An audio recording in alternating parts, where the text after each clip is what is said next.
അള്ളാഹ്ക്ക് നമ്മുടെ മനസ്സിലുള്ള എല്ലാം അറിയില്ലേ? അപ്പൊ നമ്മൾ എന്ത് ചെയ്യണം? 5 നേരത്തെ നിസ്കരിക്കേണ്ടത്.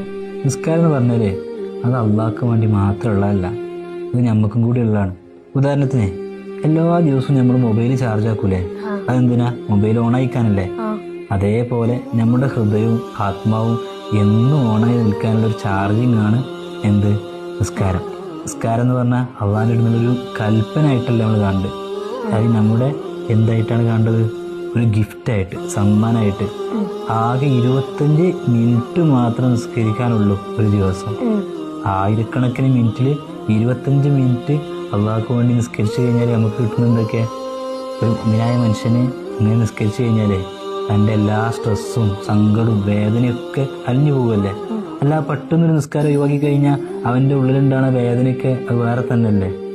അപ്പൊ അള്ളാഹു സുബ്ഹാനഹു വ തആല മുഅ്മിനീങ്ങൾക്ക് നൽകിയ ഒരു സമ്മാനമാണ് എന്ത്? നിസ്കാരം.